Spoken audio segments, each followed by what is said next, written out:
It's our privilege to introduce Dr. Llyod De Souza, a distinguished leader in healthcare dedicated to saving lives with an MBBS and a post-graduation diploma in occupational and industrial health.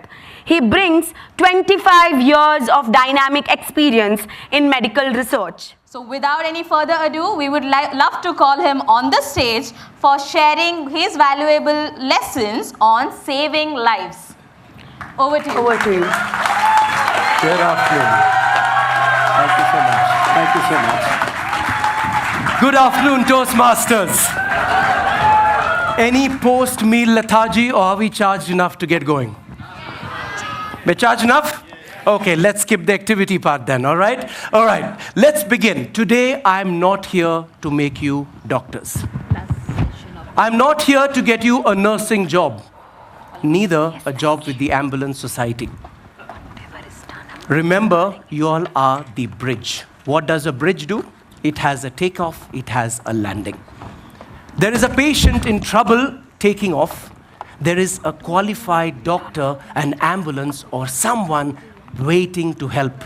You are the bridge connecting them. You do not need to diagnose the case. If you find someone fallen there, anywhere in your home, in your workplace, on the road, you don't need to know why he's fallen. And I'm telling you, you do not need to know the reason why he's fallen. That job is of the paramedics, the doctors, and the professionals who will come along. So what's your job? Your job is to do something where you are present at that moment. That means 2 questions. You are going to call for that professional to come. And until that professional comes, you are going to do something which is going to be that bridge saving lives. That brings us to the most important question in the next slide. If I can change it, let me just check. All right. Why are we here? It's a Toastmasters conference here. We have public speakers, inspirational, motivational talk going on, and here's a medical topic. Seriously? Was it a good decision? Question number 1. I am working in a corporate which has such good medical infrastructure. I'm not in the health department. How many of you all are working in the health department here? 1, 2.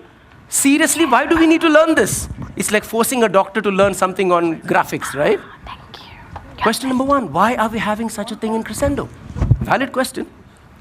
Number 2, I have a very good health status.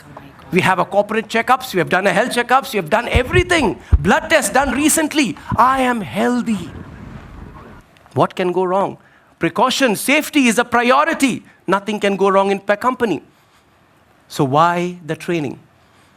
To answer this question, I would like to play a short video clip. Okay, it's a clip connected to the most popular sport in the US, the NBA. We have a junior player, it's a real story, Johnson. He is the player of the year. Now, to be a player of the year in the USA, in NBA, can you just walk in and say, I want to play? You have to be fit. You are screened, your blood test, your fitness, your endurance. He is the strongest, and then he wins the player of the year. So just imagine what kind of quality of health he has. And there's a match going on. Normal timeout, water break, and then he comes back to resume the match. What happens? And this story is just about 4 years old. Let's have a look at the clip. Could I have the video, please? He was celebrating a play with his teammates, but things took that terrifying turn. We do want to warn our viewers the video is disturbing. The top scorer and preseason player of the year dunking just moments before, then taking a dramatic best turn. Of health. Johnson with the strong finish off the assist. He can be seen coming out of a timeout huddle, his head dropping. He stumbles, then alarmingly, he falls face first onto the floor. Look at what's happening around. Visibly upset, calling for help. We've had a heartbreaking situation here. You see this Florida team in tears. Keontae Johnson simply collapsed on the court. A lady from Florida State, she had came down and told them to put a defibrillator on me and shot my heart, and she would have never ran on the court. Life could have probably been ended right then. It's a blessing, really. Just thanking God every morning, every day, just for waking me up and keeping me healthy. Why would I want to start this little session with this video? This video has 3 very strong messages. Number 1, he was the strongest player in the US. No matter how healthy, how careful, how much of caution you take, something can happen anytime. Be prepared. Number 2, when something went wrong, what were the bystanders, what were his colleagues doing? Jumping, screaming. If something happens tonight in your house, would you be different? You will be screaming, shouting, and waiting for help. Sorry to say that, but most of us will. The third message, it was in the audio, he survived. And in the interview, post-survival, in his interview, he said, when he collapsed, it was not the paramedics who came in first. It was a lay person, a lady like you, watching that match. Came in, gave him CPR, even used the AED. How many of us even know what the AED is? AED is the shocking machine we call. We'll have a little demo today as well. And a lay person brought him back till the paramedics arrived. So you do not need to be a doctor or any way connected to medicine. So many stories, lack of time. Eriksson, Danish footballer, collapsed on the field while playing in. What happens? Watch the video. All the players make a circle and they give him first aid. And what? He survives. A third story, 20 years ago in my very own state of Goa, Dempo Sports Club imports a player, Brazilian player, Cristiano Jr., comes there, scoring goals, and he goes to score when the goalkeeper clashes. He collapses on the ground. What happens? Cristiano died on that field that day.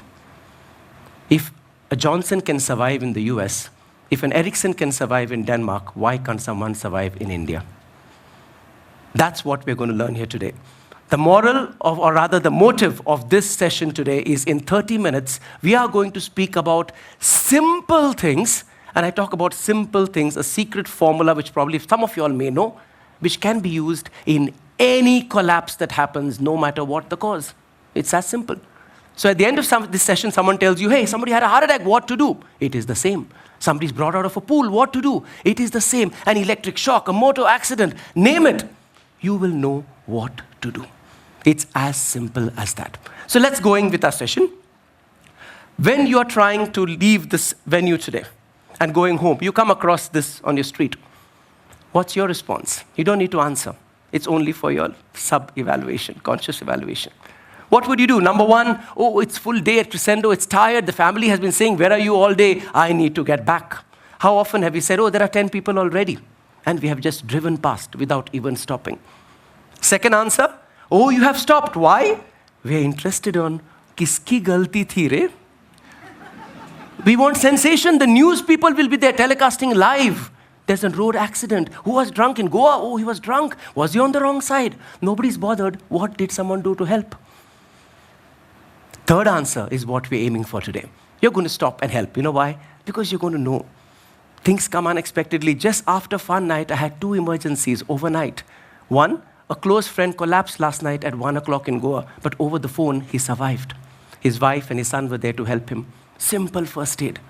Second story, my daughter's classmate, a young boy, 21-year-old Goa, studying at Symbiosis, had a major motor accident in Goa. I think the news is not good. I don't think he pulled through. You never know what can happen when. Please be prepared.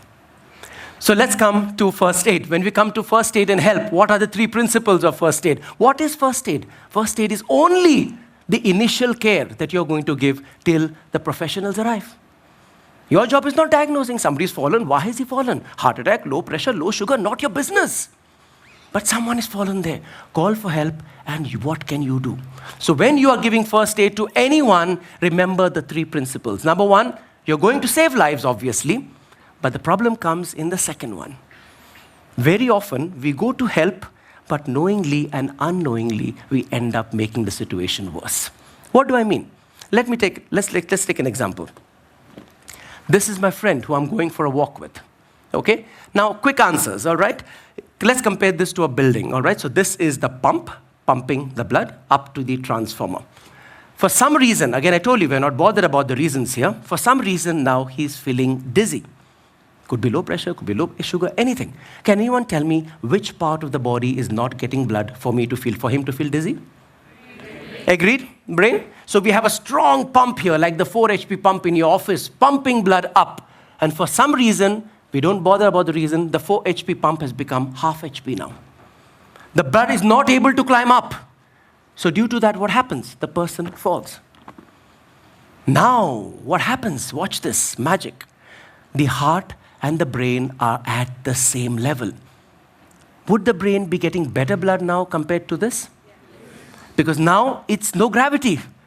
Blood is going better to the brain. But what do we do when someone falls? Arey kurchi lao aur bithao yaar, gir gaya, uthao usko. Are you helping that person? Moral number 1, no matter the reason, if somebody has collapsed in front of you, the brain is not getting blood, do not pick him up. Keep him low.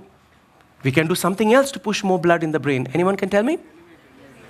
Elevate. Put the legs up. And that's what I did last night over the phone to the first friend. And he was fine in a matter of minutes. So the moral number 1 is, please do not be in a hurry to lift someone up unless he tells you he is feeling better. Let's look at another example. Everyone has seen a railway crossing, a train and a road crossing. Why don't accidents happen? Why don't cars and trains hit each other? Barricade, right? Similar barricade system is in our throat. We have the epiglottis. So look at the magic. This is my mouth. I'm taking air.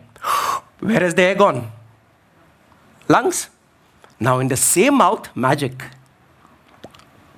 I put water. Where has that gone? Magic, right? I put in the same mouth, I'm putting air and I'm putting water and they're going in 2 different places. That's because the gate is doing its job. Now, consider that friend who had just collapsed here. We're not bothered about the reason, but he's collapsed. 15 minutes, he's passed out. He is breathing, pulse is there, but he's not alert.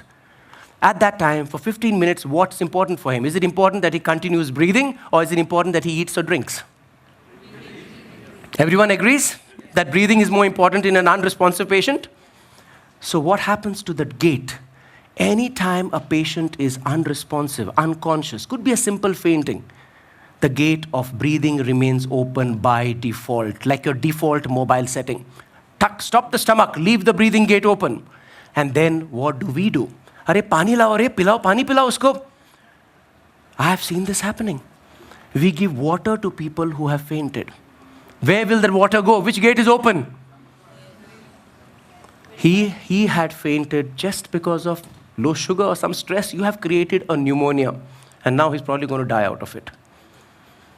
Message number 2. If the patient is not responding to your call, please do not attempt to put sugar, water, or anything in their mouth, because that goes straight into their lungs. If he responds, yes, the gate starts working and we can carry on with our activities. All right? The examples are plenty, but due to time constraint, we shall move on. Let's go to the third part. The third part is promote recovery. As I said, you are not the doctors. If you say, oh yes, Dr. Llyod has taught me CPR, and you started 5 minutes, 10 minutes, 15 minutes, and now you're tired, then oops, forgot to call the ambulance. How long will that take? Another 10, 15, 20 minutes? Do you need the ambulance or do you need the hearse vehicle by then? Do not forget, you are only the bridge, not the person who's going to diagnose what treatment you're going to give, what tests are to be done. That's the job of the medical professionals. Leave it to them. We are going to talk only about these 3 things. Just these things. And let's move on ahead with our session. And this is the formula which I want you all to remember. If possible, take a picture and keep it, because this is what you are going to do whenever you find any unresponsive person fallen anywhere. Anywhere. And it's universal. I'm talking about heart attack, drowning, electrocution, road accidents, name it. If you find someone fallen, unconscious on the street, you are going to do this. What is it? Dr. CAB. As simple as that. Now, what is Dr. CAB? DR, doctor. The D stands for danger. Danger for whom? One patient is already in danger. It is for me.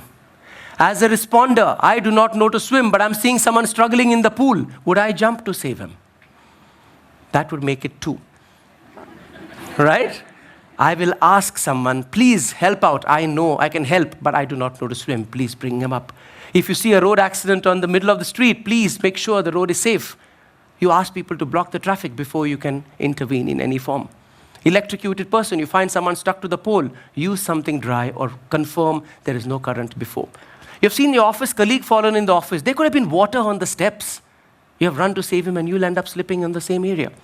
Look, doesn't matter where you are. Let's go by the formula. D, you reached home, you've seen a grandmother not well. She's in bed, not responsive. First thing, is it safe for me to go there? On the street, anywhere. The first formula is D, is danger for yourself. Okay, in the airplane, when you go up, what is the instruction that comes? If the cabin pressure drops, the first mask comes on. The pilot cannot go putting masks on everyone and leave the cockpit unattended. Make it safe. Second, R. R is the important one. Now you're told, okay, Lloyd told me to stop. You have stopped in the middle of the road, the accident. You have reached there. You have made sure everything is safe. Now what? Formula, R. R is response. Remember the incident where you tried to wake your kid to go to school. Simple. You're looking for a response. You're trying to wake someone up. A heart attack patient, somebody brought him out from the pool, a road accident, electrocution, doesn't matter. He's here. Could we have the table turned a little? Could we manage that? So once you've reached there, what are you going to do? You are going to try to wake that victim up. Your grandmother is in bed, not responding. You're going to try to wake her up. That should be fine, yeah. Perfect, thank you. So let's go by the formula. The first one is looking for danger. I'm going to make sure the scene is safe. Please stop the traffic here. I've reached. Response. Simple. Sir, are you okay? Are you okay? Not difficult, right? So tomorrow you find somebody fall on the street. Sir, are you okay? A parent, somebody in your home, same. Somebody brought out of the pool. Are you okay? As simple as that.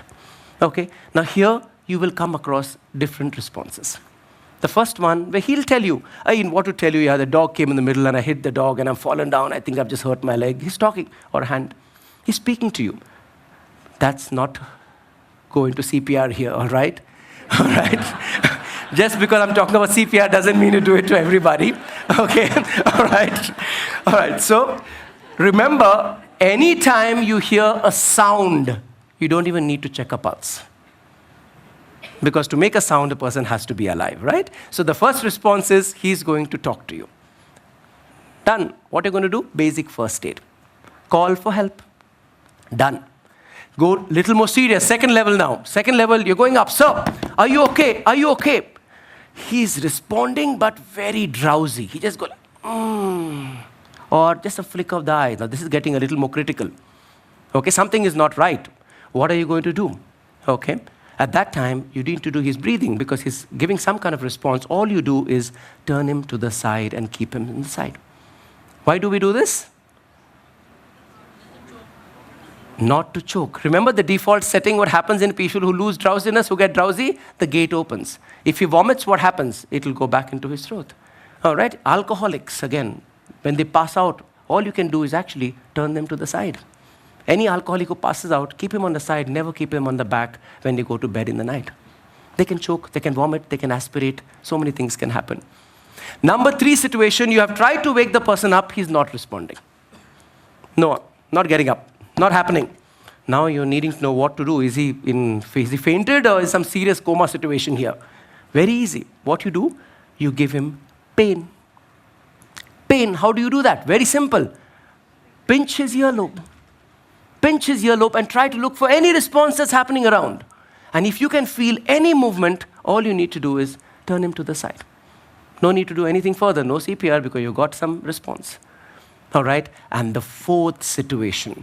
The fourth situation is where you have tried everything, including pain. There are 2 places for pain. One is the earlobe, one is the sternum. The breastbone, knuckle on it and grind. You know, in the ICU, I was in Bombay for a few years in the ICU, and there we find some really critical cases, people who are in coma for 2 weeks, 3 weeks, 4 weeks. And it's not like the movies that his girlfriend will hold his hand and he'll open their eyes and say, I'm awake. Doesn't happen. I've not seen that in 2 years. But what we did every year, every day, we actually prayed when we did this because we were looking for some response. If it wasn't the yesterday and today he does even a flicker of the eyebrows, we know we're getting the patient back. So it's easy now. So today you find a person on the street who's not responding to you. All you need to do is give him a pinch, watch for some pain reflex. If it's happening, turn him to one side, wait for help to come. But if that's not happening, all right, you have given the pain reflex pinches, nothing is happening. That's when the alert bell comes on.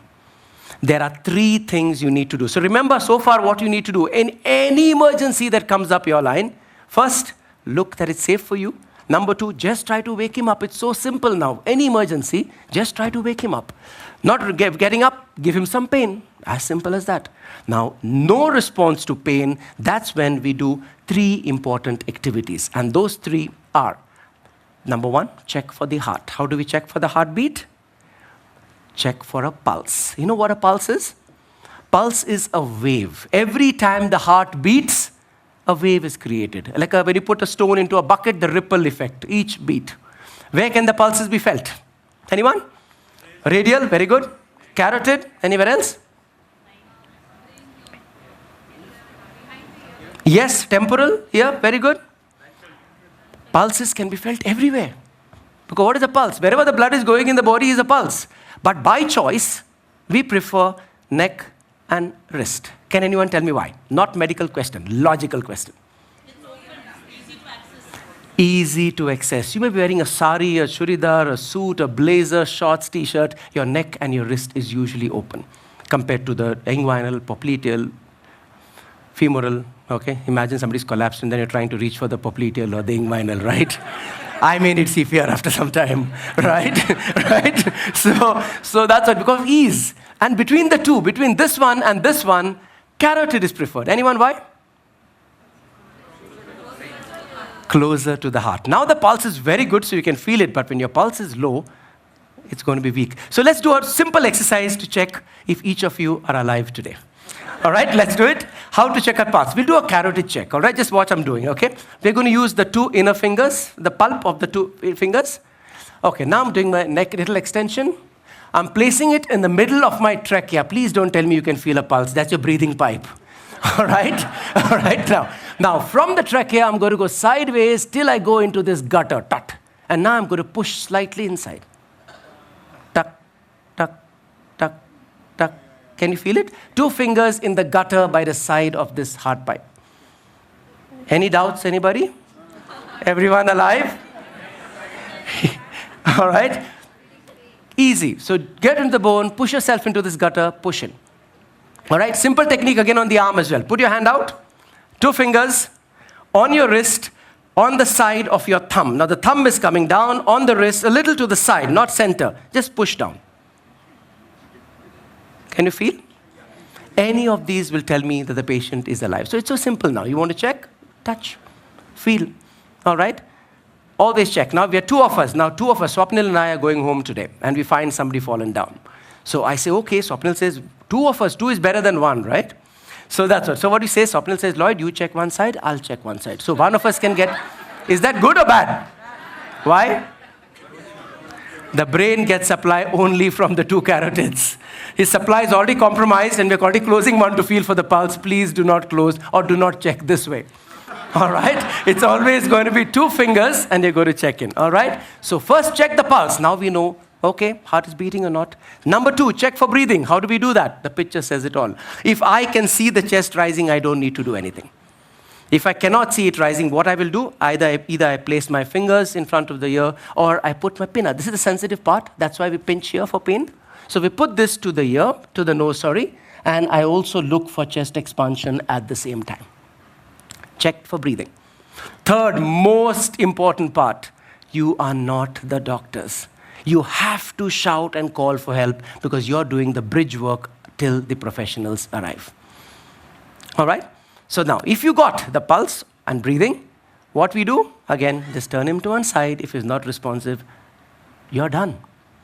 Nothing more. It's not so difficult now, right? See, it's how many emergencies? All the emergencies I'm talking about. Any case coming in front, it's exactly the same. But now what happens if you cannot get the pulse or breathing? You have already done the work. You've called for help. That's when we're going to go ahead in our formula, which was C-A-B. Cab. It's a short form for taxi, so it's easy to remember. Cab. So what is C? C is compression. Compression. The heart pumps, fills, empties, fills. Okay? Now that has stopped happening. So what are you doing? You're doing it from outside. So you're pressing so that the blood is pushed out. You're leaving so that the blood is pulled in. And you're making the heart beat artificially. All right? So how do you do a chest compression? When you're not getting a pulse, this is a lifesaver. This is what helped all our examples that I gave you in the beginning, right from Erickson to our basketball player, Johnson. How do you do it? Number one, first, a straight line down the center of your chest. Very simple, a very straight line from the sternum. And another line, not to get too confused, roughly we'll just talk a line joining the nipple line, the two nipples. We just draw a rough line joining around the nipple. So a straight line and the line joining the nipple, that's our spot. Doesn't matter, a little up and down, but that's our spot. Okay? That's the one. Why not too high and not too low? Too high because this is fixed. It's like an accelerator of the car. If you push the bottom of the accelerator, what will happen? It will not go low. It's like a pedal. Okay, but what happens if you push the tip? You may fracture the bone. So you need to push in the center, roughly in the intersecting line. One. Number two, how do I place my hand there? I will use the palm, only the heel, not the full palm. I'm not going to put my full hand over here. It's only the heel of the palm on that spot. So I'm going to place him there. I'm going to place down the second heel of my palm on top of this. Interlock my fingers. Elbows straight because I'm going to use my body weight now. Okay, because if I try to do this, it's not going to happen. I do it when I go to the airlines. I train the airline crew. So when I go there, I see it. You'll find the toughest of luggage handlers struggling, and the most petite air hostess will come and do it in style. It's all about using your body weight. It's not about using your hands. So do not try to, it's not happening. Use interlocked, elbow straight on top and use your body weight. It's so much easier. You may need to do this for 5, 10, 15 minutes. 5 minutes of CPR is equal to half an hour on the treadmill. Is that kind of exercise. So it's not easy. It's not easy. You need to build the endurance to do that. So technique is very important. So number one, straight line, intersecting line, heel, second heel, interlock, elbow straight on top and push down. Push firm and hard. How deep? Well, we're not going to come with rulers there, but roughly about 5 to 6 centimeters. Okay, in adults. So how would you do it in a normal person you found on the road? Look at how broad the patient is and roughly go to 1/3 the width. Extra is not a problem. Please don't underpush. Because if you're not pushing enough, the heart is not going to give any blood out. So nice and firm going. How quick are you going to go? You're going to go twice in a second. Twice in a second. So, okay, 2 times in a second. So my rate would be like 1, 2, 3, 4. There is another way to do this, okay? Sing a song. Don't do singing in public though. Okay? When you're doing a CPR, you cannot sing a song and do CPR, but mentally you can do that. Pallavi, can you help me with that? Bee Gees. Stay alive. Stay alive. Stay alive. Stay alive. Stay alive. Again, disclaimer. Disclaimer, do not sing in public. Okay, it's a mental song, but that's roughly the rate. There are so many CPR songs, but that's the song. But what happens if you go too fast? The heart doesn't get enough time to fill in. So it's important to keep the rate. How long will you go? 30 times. 30 times. So I will just go 1, 2, then I continue, 25, 26, 27, 28, 29, 30. That completes my C. Then comes the A. A is only checking that the airway, the road is open. It's very simple. All you need to do is just lift the chin up. Simple. What happens when you do that? Something magical happens, and that's the reason I'll just put one little slide so you'll understand what I say. Look at this. This is your tongue. This entire light pink is your tongue, and this is your airway. When you, last reason I said alcoholics turn them onto one side, because what happens, your airway is compressed by your tongue. But when you just lift the chin up, look at how broad this has turned from this line. It's magical. Just lifting the chin will make sure that the entire airway is open. Very, very, very simple. All right. And finally comes the B of the CAB. That is the breath, giving the breath. Lloyd, can you just explain that previous slide again, what you said about that? This one? Yeah. So what happens is when the patient is on his back and is not conscious, the tongue tends to drop backwards. And when it's dropped back, no matter how much of air I try to push through the nose or through the mouth, it's not going to go anywhere. It's like pushing into a pipe which is blocked on the other side. So whenever I want to ensure, even if the person is not breathing properly, if he's breathing but not breathing properly, could be a drug overdose, could be alcoholic intake, could be anything of that kind, just getting the chin up is going to make sure the tongue gets up and his breathing passage remains patent. So that's what the breathing is. The A is all about.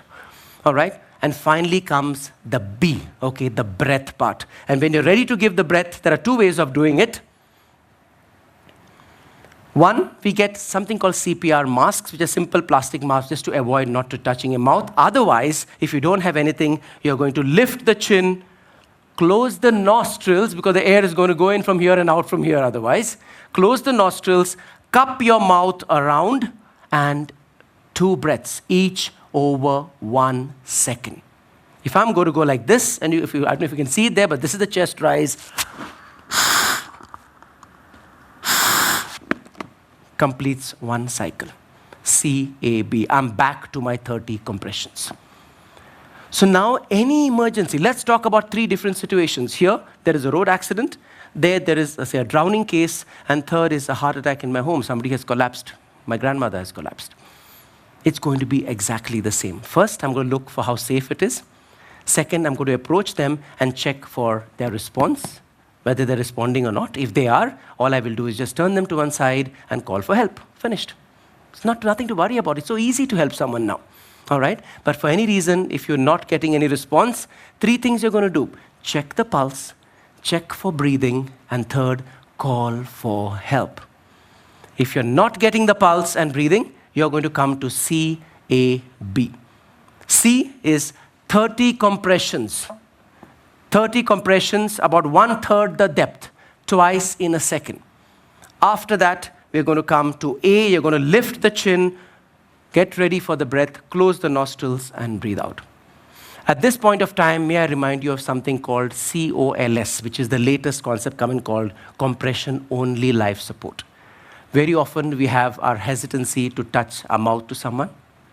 Okay, if you may feel unsafe, okay, or you feel you're not too confident, then I would recommend do something called COLS. COLS is only compression support. That means you do not need to give the breath. Whenever you press the chest, you're also squeezing the lungs. And at that time, there is some air which is going through that. But there are 2 exceptions where you cannot miss breath. Only 2 exceptions. Anywhere else, you can skip breath and go with compressions only. But 2 conditions where you have to give a breath. Number 1, if the injury is in water. Because there the issue is not with the heart. The issue is the airways are blocked. So you have to give a breath. In fact, if it's a drowning, we recommend giving around 4 to 5 breaths before starting CPR. Because there the heart may still be beating, but the airways are blocked.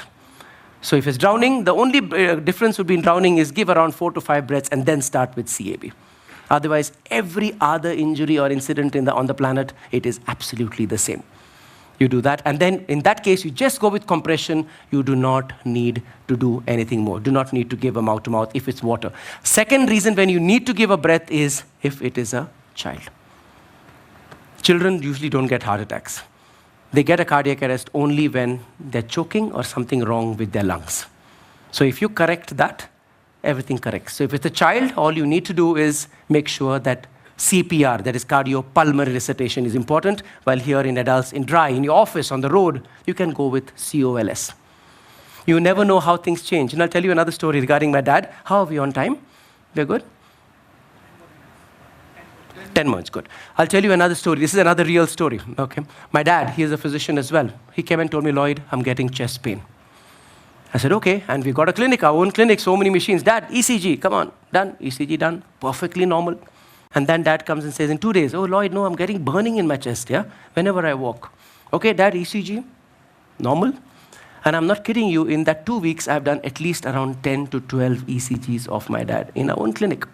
100% normal. Okay? But then dad's telling me I'm not feeling good. So then he says, okay, you be ready with that machine. I'm going to do something called an exercise routine. So he's going to walk in the corridor of a nursing home, and when I feel that burning, quickly do an ECG. I said, okay, I'm ready with the machine. So dad walks up. He says, okay, I'm getting a slight burning. Take an ECG now. I take a quick ECG, and you won't believe it. It was the most frightening ECG I saw in my life. It looked like he was going to have a heart attack right there. I rushed him. I called up my colleagues who were like 20 minutes away in the big hospital because I was a small center. I said, my dad's coming. He's having a heart attack. Keep your team ready. In 20 minutes, we are at the casualty. Full team ready. Dad arrives. We do an ECG. What it says, 100% normal. Do not be too happy if your ECG has come good.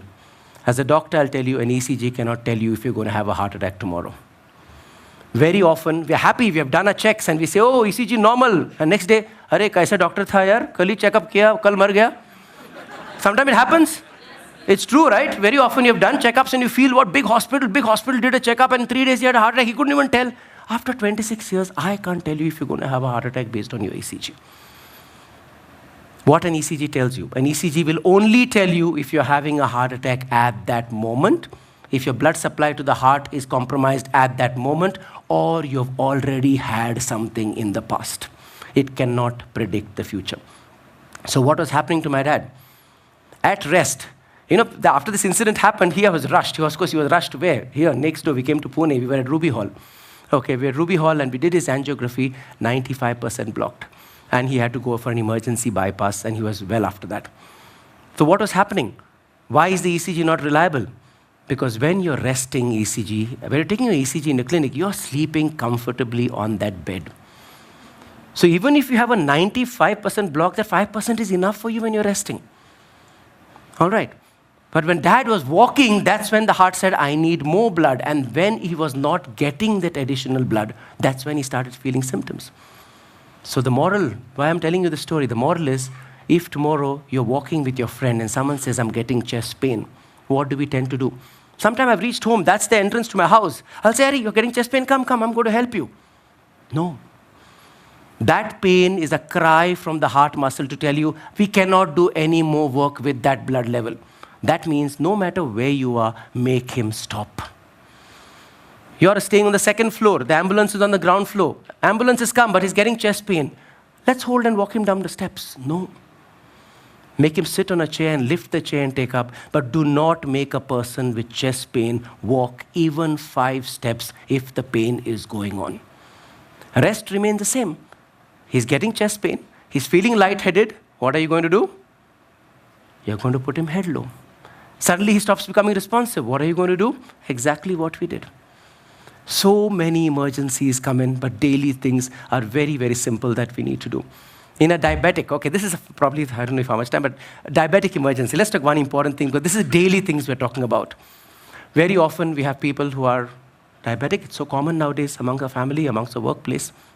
Suddenly you have a colleague of yours feeling very restless and collapse or feeling very uneasy. What do? Now you don't know whether it's high or low. How do you know? You don't have a glucometer with you. You don't have a glucometer at work. It could be high, it could be low. So what to do? Give sugar or no? If I give sugar, oh, what if it's high? And if it's low, it's confusing, right?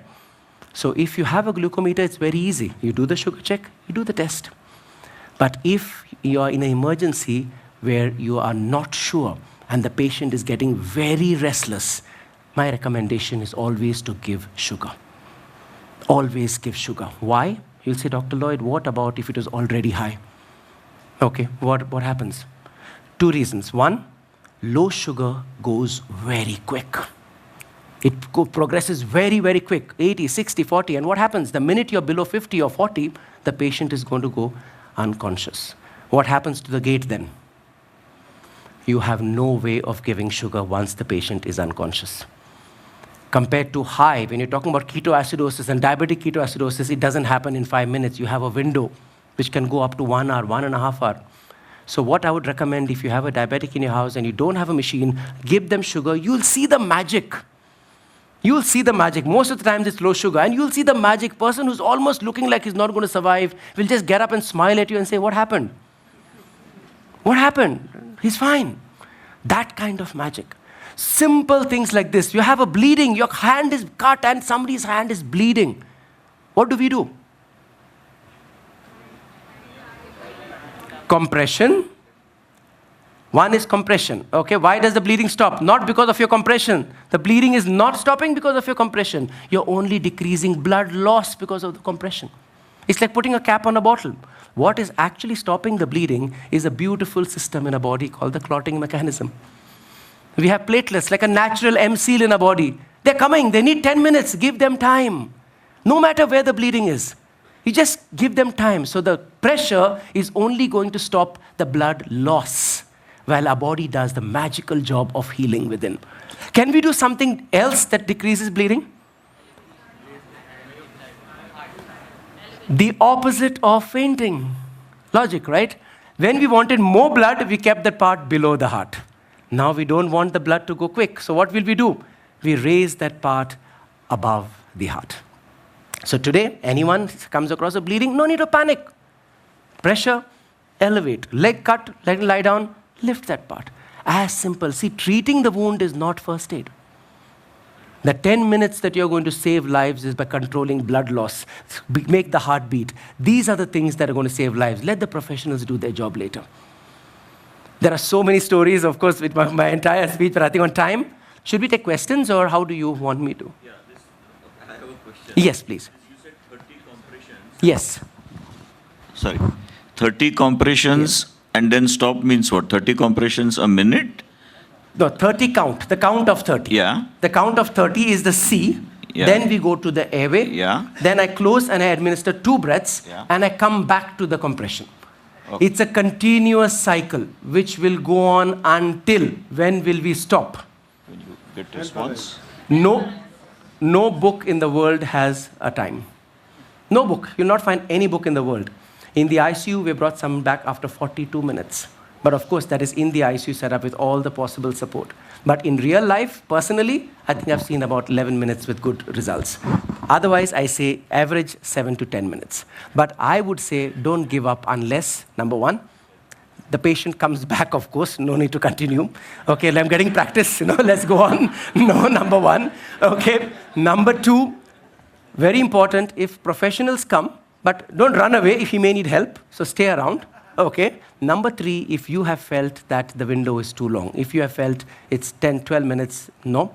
Or last is, if you feel there's nobody to help you and you are feeling you're going to pass out yourself. Danger, that is the time you'll say, sorry, but I can't risk 2 for 1. You can do it as long as there's no danger to yourself. In 1 second, I'll show you also what's done in children, okay? If it's a normal child, 7, 8, 9 years old, it's going to be similar. The only difference is you may not need 2 hands. You may consider 1 hand. There are various techniques. You have injured your 1 hand. You can also use this technique for an adult. Doesn't matter as long as you're doing it right. Do not please put your fingers down because that's what fractures ribs. Okay, another thing which you should avoid doing is bouncing. Keep the contact in. And as you go in, suddenly you'll hear, pop, 1 rib gone. Arre Baba. Breaking ribs is very common in CPR. But remember, a rib fracture doesn't require plaster. It heals in 2 to 4 weeks. You saved a life, is going to be forever for him. So don't be worried about that 1 rib fracture. As a first aider, I shall assure you, you are not legally bound to be prosecuted. And it's true. If I go there as Dr. Llyod and give them a bill for my service, yes, they can sue me if I do something wrong. But if you as a first aider kind of help someone, you are not you cannot be prosecuted for something going wrong as a first aider. So don't worry about doing something wrong, but it doesn't give you a license to do something wrong.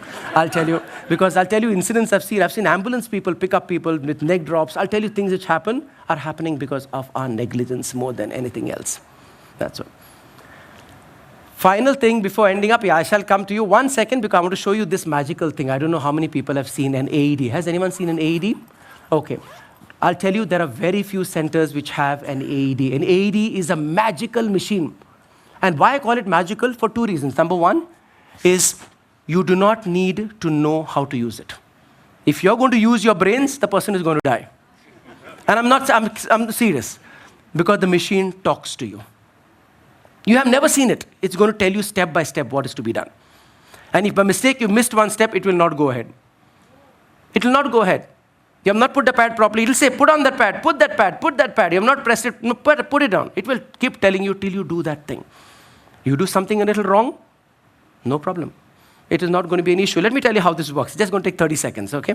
So this is the machine. Could I have a mic here, hand mic or something? Yeah. If the patient is a child, press the child button. So if you come across an AED of this type anywhere, please don't hesitate in using it. Watch the machine.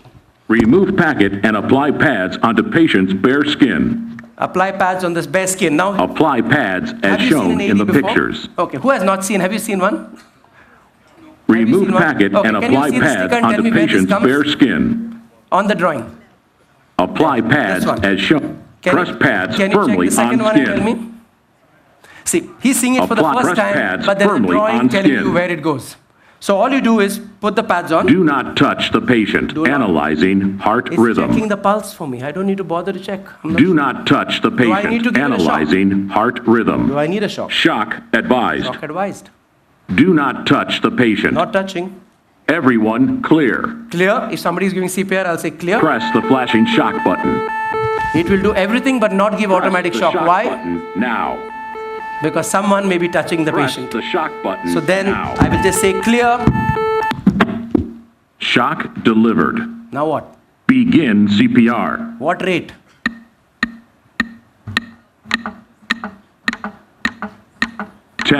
It's counting for me. It'll tell me when to give the breath, everything. Now, a few things can go wrong. Okay, say this I put here, I put here. Is there a problem? No. No. Can be switched. Okay. Second, I put little up and down. Is there a problem? No. The patient is 99 years old. Is there a problem? No. The lady is 9 months pregnant. Is there a problem? No. There is no contraindication to use the AED for any case. The only precaution, if the person is a child, a small child, because we have child pads abroad. India, in my 26 years, I have not seen a child pad in our country. Okay, but if you don't have access to it, just make sure the two pads are not touching. So I will use front, I will use back. Rest of it remains the same. Or if someone has a pacemaker, and a little electric device which you'll find here, a little bump here, put it by the side, not on top. Still, no, you can use. There are no patient has a pulse. You have done everything, including try giving a shock. It will not happen. So there's no risk in using one if you have the facility. No, what happens when the heart stops? It doesn't really stop. What happens is, now say the heart is beating, tap, tap, tap, and some accident happens, boom. The heart doesn't stop. It goes into fibrillation. It's going to be this way for another 7 to 8 minutes. You give normal CPR, out of this 8, say 8 patients, 2 will survive. You get this within those 8 minutes, out of those 8, 5 will come back. That's the success rate of using the AED within 8 minutes of injury. So if you have it in a company, please let everyone know where it is, because it has to reach within 8 minutes. There's nothing wrong using it. Not used, put it back. Simple. Any questions? We'll take some.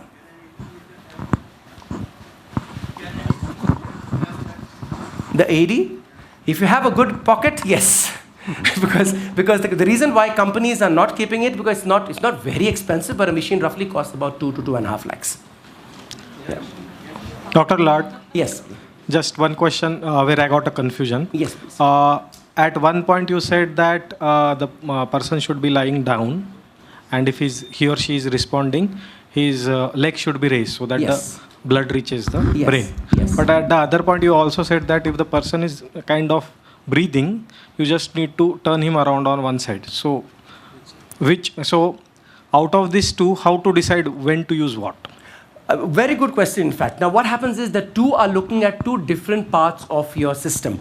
The head low is kept for your circulation of the brain, which is the most vital function for everything to be controlled in your body. While the breathing part, the other one, the side turn, is only to prevent suffocation, choking, all right? So my priority would be in case the patient is feeling drowsy and low, but is responsive. okay, then a head low is fine because he's not going to choke because the gait is functional. The gait is functional. But if tomorrow he has completely become unresponsive, there's no response at all, then I would think is where we need to turn him to one side and turn him to side. I think that would be the answer to that. Yeah. Doctor? Yes, please. Yeah. Yes. Yeah. What happens in the case of a silent cardiac arrest? Now, the beauty about this is you don't need to know whether it's a cardiac arrest, whether it's a heart attack or any other thing. Cardiac arrest, and many people confuse between what is a heart attack and what is a cardiac arrest. I think that's where the confusion is, okay? Now, a cardiac arrest is where the heart stops beating. The heart is a pump. It stopped. Whatever reason, it has stopped. That's cardiac arrest. Okay, silent is when there are no symptoms. Okay, but the heart has stopped. But what is a heart attack? Heart attack is where the arteries which supply blood to the heart have got blocked. That means the heart is not, the two impulses I'm talking about. One is the heart is pumping blood to the body. Okay, the heart is pumping to the body, but if the heart stops, the full body doesn't get blood. That's a cardiac arrest.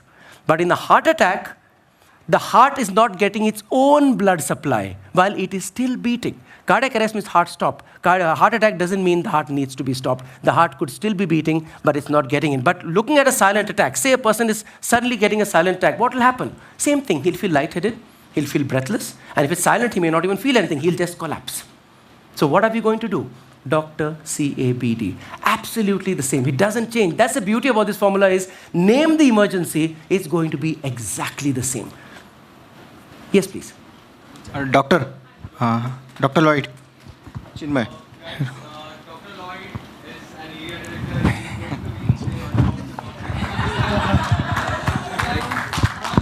One lesson, just ask. Stand up.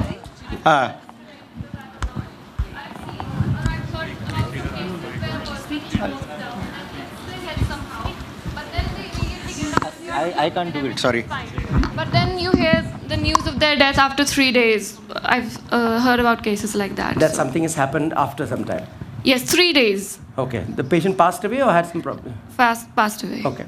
Okay. The reason you realize that most people feel better after falling down, I think that is explained.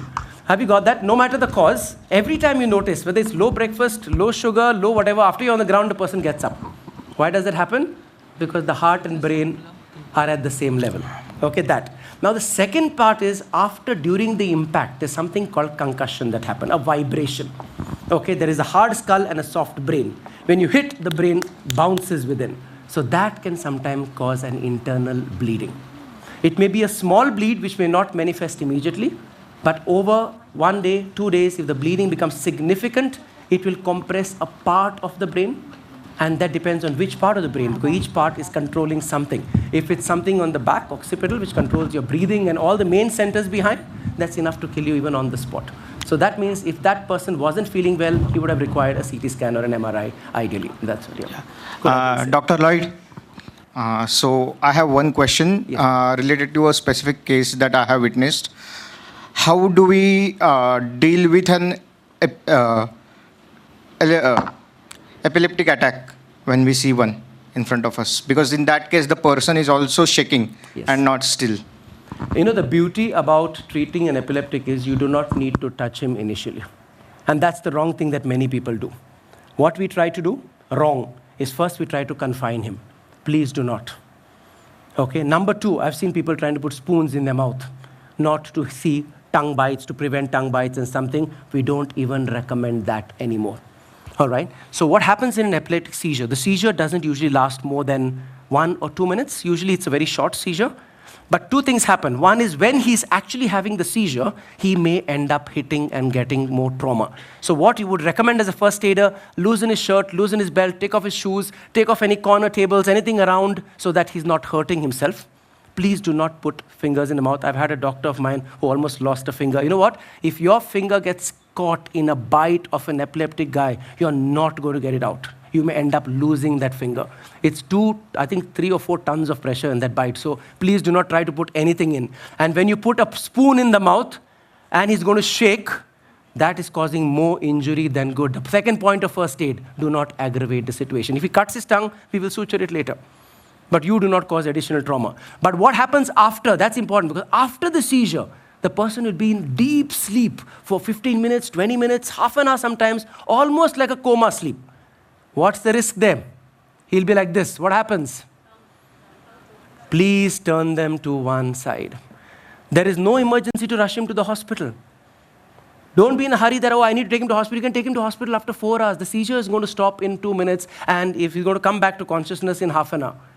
Unless it is epilepticus, where he's continuously seizing, very rare, then he needs to go to hospital straight away. Otherwise, you can take him later to get the scans and do the EEGs and all that. But as a first aider, loosen clothing, make sure everything is clear, not to hurt. And third is when he goes into coma, into the sleep stage, just turn him to one side so that he's not aspirating or choking. I think that's about...